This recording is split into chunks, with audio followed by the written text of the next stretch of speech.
Today we want to talk about some of the frequently asked questions about Mohs surgery.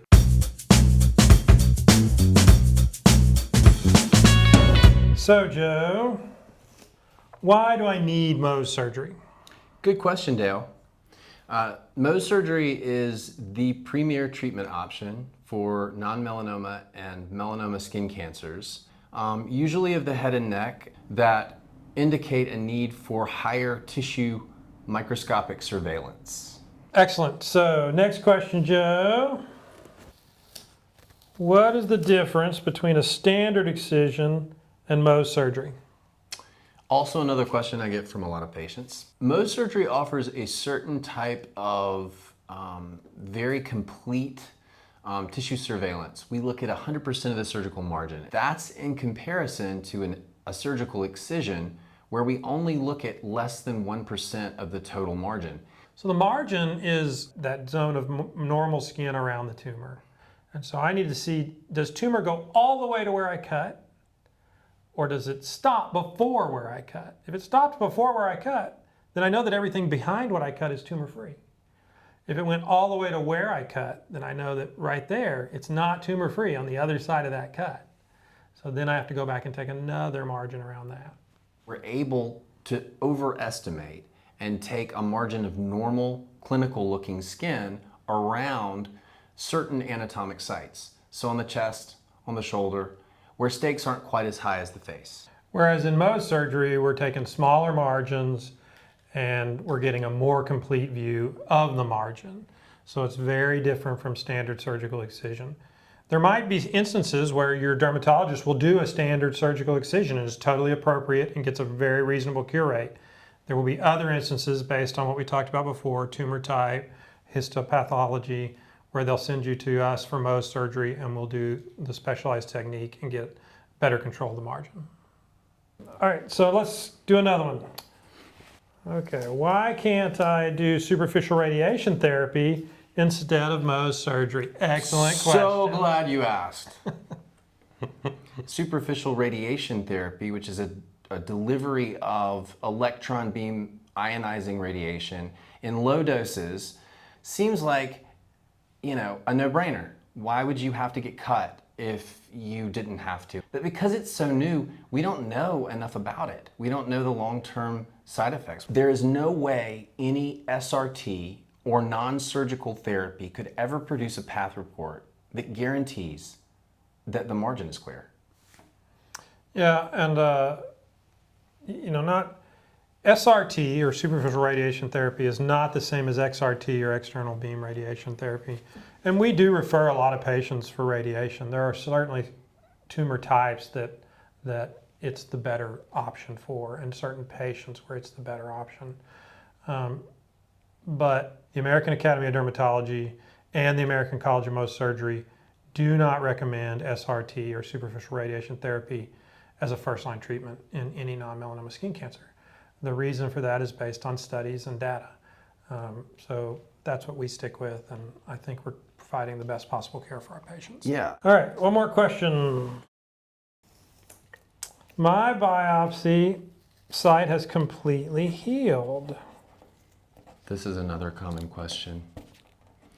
You know, many times, and actually most of the time, when a patient comes in and has recently had a biopsy, it could have been months ago, a lot of times Dr. Sarada and I spend a lot of time trying to locate it, meaning that the biopsy may in fact have taken 80% of the cancer out. But the truth is that microscopically we can see the persistence of those cells leading to the development of much larger defects. Studies have revealed that, greater than 70% of the time, even when the pathology of the biopsy said there was no residual tumor, 70% of the time there was residual tumor under the microscope in most sections. So the point being that we think it's all gone, but it's not all gone. And the beauty of Mohs is that we'll ferret that out by the technique.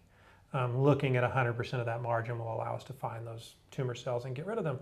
And like Dr. McGowan said, the longer you wait, the bigger the problem comes, the bigger the defect gets, the bigger the repair gets.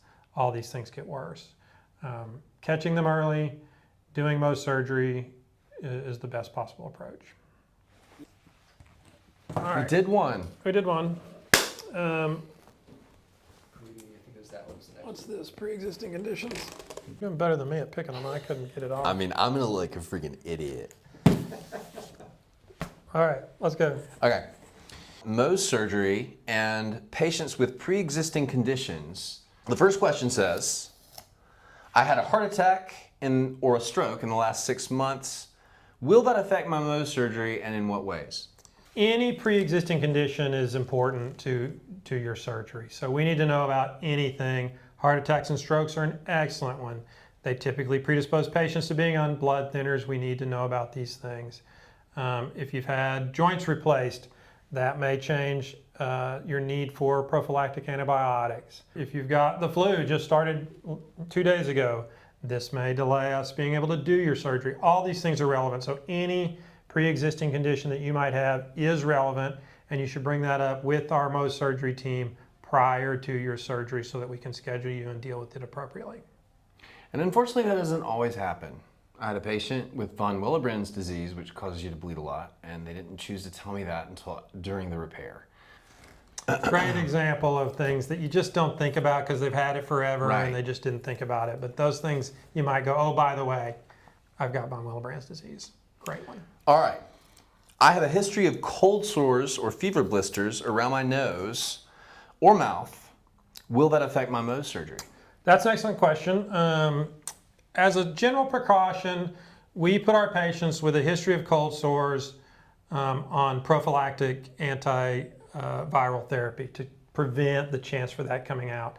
Interestingly, at the Mohs College meeting last week in Phoenix, Arizona, there was new data showing that it totally didn't matter whether you had the prophylactic antiviral or didn't have the prophylactic antiviral. The risk of a breakout was exactly the same, and it was minimal.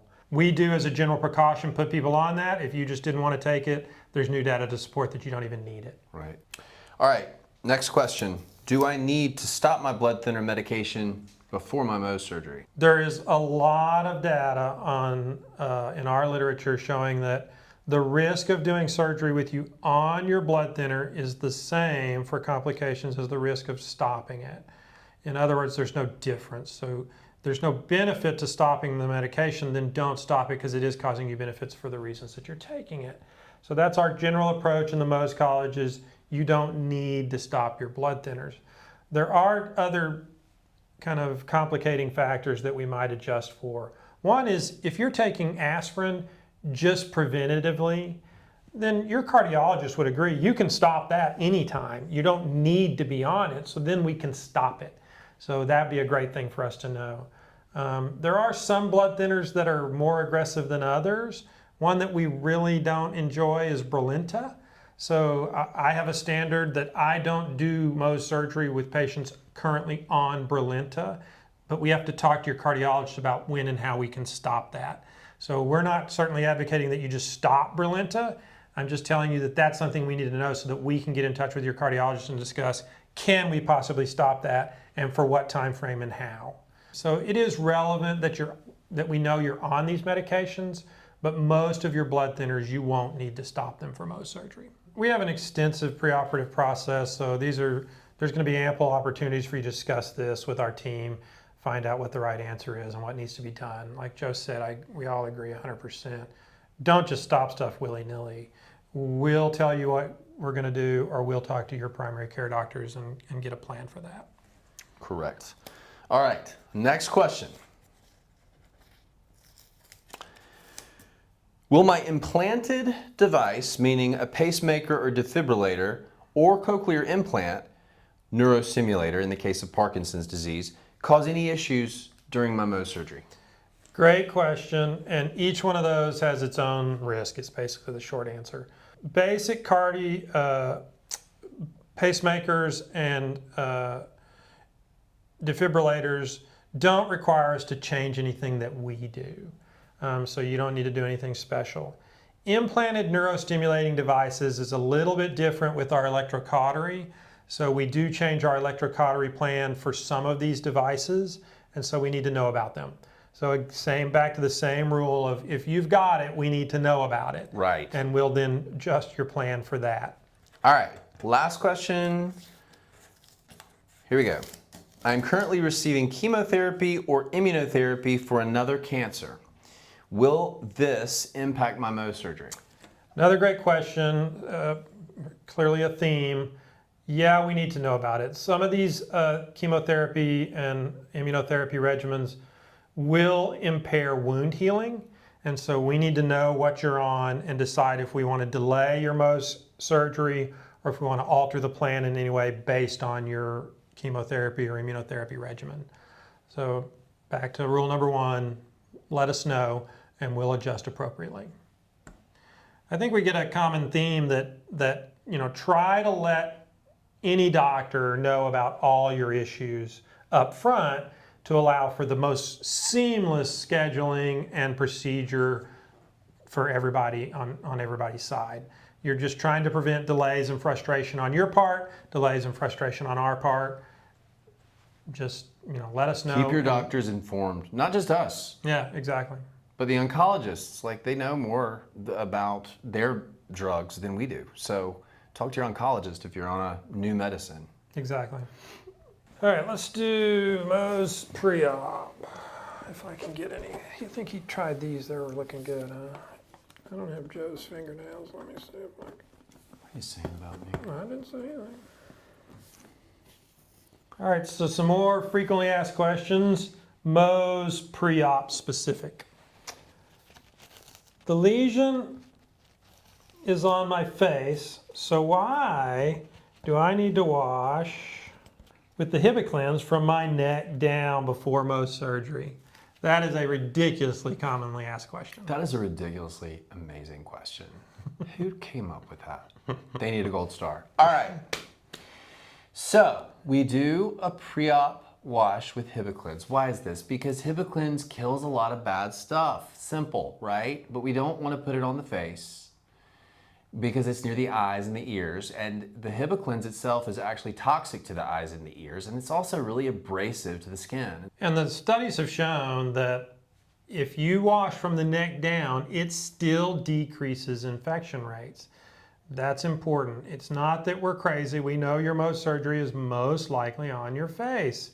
But if you use the Hibiclens as a total body wash the day of surgery, it will improve our infection rates, decrease them. We Correct. Use the Hibiclens. Oh, one more thing I wanted to say too is that a lot of my patients who go to the CVS and they get the big thing of the Hibiclens wash will then ask if they can use that to wash out their open wounds, and that's actually not a good idea because it's a little bit too abrasive for open wounds and it can actually cause redness, irritation, that sort of thing. So remember not to use it except for the pre-op indication on intact skin. Excellent point. It's not for wound cleaning, it's for preoperative.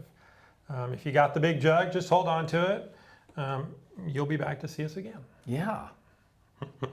Good point. All right. Why do I need preoperative antibiotics before Mohs surgery? We're advising the antibiotics on areas that we think are very high risk for infection, and at a dose and at a frequency and at a time 2 days before the Mohs surgery, because that preoperative antibiotic has already become steady state in your bloodstream, meaning that it's better than starting it the day of surgery because it'll already have time to appreciate to a level that can start killing the bacteria on your skin. So that's why we do antibiotics. Now, everybody has certain allergies and intolerances to antibiotics. So how do you stay safe while on the antibiotics? That's a really important point. Take probiotics. When you take a probiotic, you're actually normalizing your microbiome, and you actually create a better GI tolerance to the antibiotic. Another tip would be to always take an antibiotic with a full belly, with the meal. You don't ever want to take that on an empty stomach because unfortunately, it's going to cause a lot of intolerance, and people then come to us and say, oh, I'm allergic. No, you're not. You just didn't take it with food. I agree with Joe 100%. I myself actually take a daily probiotic. I think it's good for the gut microbiome, which there's new data to show that that's overall health is directly related to the health of our gut microbiome. But certainly if you're taking antibiotics, it helps replenish those bacteria that we're killing indiscriminately when we didn't really want to, but we needed those antibiotics for another purpose, like your Mohs surgery. One thing, if you ever have had C. diff, colitis, Clostridium difficile. I will use that as one exception of when I will avoid using oral pre-op antibiotics. Great point. And that's back to rule number one. Let us know if you've had a history of C. diff, because I'm the same. If you've had a history of C. diff, we're going to definitely avoid indiscriminate use of antibiotics because it can cause you more problems. All right, another question. I thought this was just a skin cancer. Why do I need to get blood work or CT scans before surgery? Yes, good. Not all skin cancers are created equally, right, Dale? Amen. And a lot of times for preoperative planning, in instances where we see a very large tumor in an anatomically important area, we need to see a radiographic representation of what it looks like close to your bone, or if the lymph nodes nearby or the nerves could be involved. In certain instances, it can really be a game changer because sometimes, we find information out that means that we need to send you somewhere else to a new surgeon. Blood tests are also important before you get a CAT scan because we want to make sure your kidney's safe. Yeah, I mean, it's just a good general rule of thumb is it is cancer. Skin cancer, the vast majority of we will treat in our clinic in an outpatient setting with a minimum of testing. But there are some that we're going to go, this one's a little different. We're going to need some blood work. We're going to need some CT scans. We're going to need you to consult another doctor. Those things happen. It is cancer, and we're always going to do what's appropriate for your cancer in your setting. All right, one more question. What will be used for anesthesia during Mohs surgery? A lot of people who come in a consult, and they always ask, am I going to be put out for this? And the answer is unfortunately no. Remember, Mohs surgery takes longer than an excision. So we're talking about, in some instances, a couple, 3 hours. You don't want to be under general anesthesia that long. It's not safe. The longer you're under general anesthesia, the more at risk your brain is, and also with your age, mortality impacts as well. So we use local anesthesia. Now, what does that mean? You're going to feel a needle stick, unfortunately, but me and Dale, right here, we're really good at it. Yeah, local anesthesia. It won't be as bad as maybe you've imagined, but it way outruns the risk of putting you under general anesthesia. All right, one more. Good. Last one, hold stretch. Hold stretch. Now we're going to do post-op concerns in Mohs surgery with Dale Saradat. First question. What kind of post-operative wound care will I have to do after the Mohs surgery? That's a good question. It's a complicated answer. It'll depend on your defect. So the defects will differ in every patient. Sometimes the vast majority of patients will need stitches. First question out of everybody's mouth, how many stitches? I don't know. As many stitches as it takes to get it closed appropriately. Sometimes they're simple linear repairs, sometimes they're complicated flap repairs or grafts. And then some wounds won't need stitches at all. If they're small, which sometimes we can do with Mohs surgery, we can let them heal in on their own and they can do just fine. If you get stitches, you're going to need to take it easy for 1 to 2 weeks after your surgery. That means no things that a lot of our patients really like to do. Golf, tennis, running, kayaking, swimming, all those things you can't do if you've got stitches in. So you have to think about that in your planning. And we're not arbitrarily just trying to make your life miserable for the next 2 weeks. Believe me, you don't want to deal with an open wound. Exactly. And a little bit of planning can kind of eliminate a lot of problems.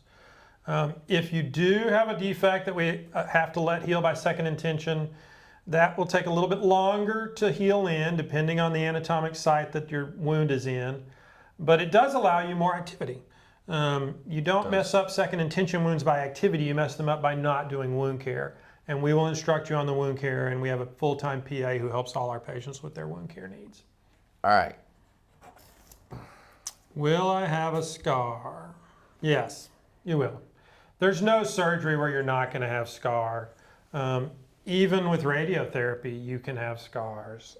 Even if a plastic surgeon does the repair, you're going to have a scar. But like Joe mentioned before, using Mohs surgery gives us the best chance at the smallest possible defect with the best possible cure rate. And in that setting, then you're your scar is going to be the best it could possibly be. What do you say to patients who request to go to a plastic surgeon? That's perfectly fine. We work with a lot of plastic surgeons in the community.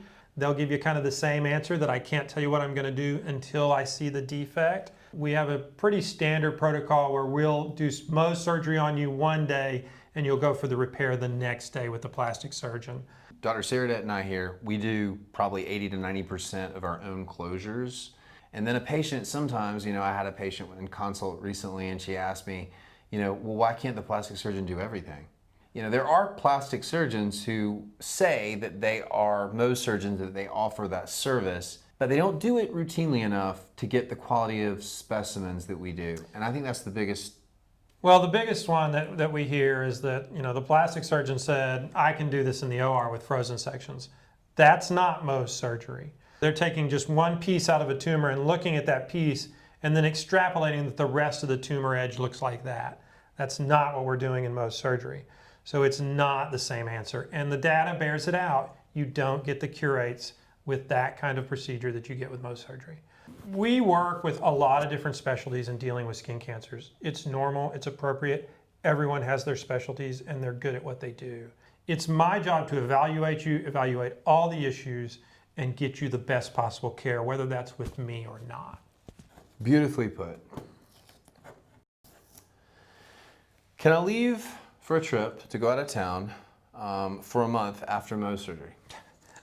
You'd be surprised how often we get this question. How often we get this question as we're finishing their closure. So this is another one of those, go back to rule number one, we need to know about what's going on. Because you may have some extensive wound care that you're going to need, you may have some extensive post-operative care that you're going to need, you may have stitches that need to be taken out. Please don't come into surgery the day of surgery and say, oh, and by the way, I'm leaving tomorrow for the next 6 months. Good luck with that, Dr. Saradet. I'm not the one that's going to suffer. So he's not going to go with you. Yeah, I'm not coming to do your wound care next week. Realize as a patient that you guys have just as much to do with that outcome as we do. And that's a great point. I think patients, me, myself included, as a patient, we forget that we don't go to the doctor and he waves a magic wand over us and fixes everything for us. That's not how it works. It's a relationship and it's a working relationship, and we both have to contribute to that outcome. I have to contribute to it as a patient. My doctor has to contribute to it with his professional expertise. But it is two-sided, and you are 50% of that relationship as the patient. So, thanks for watching. Hopefully we've answered a lot of the common questions that we see. We know we have answered those. If we get other questions through the grapevine, certainly we're happy to do more and answer more questions.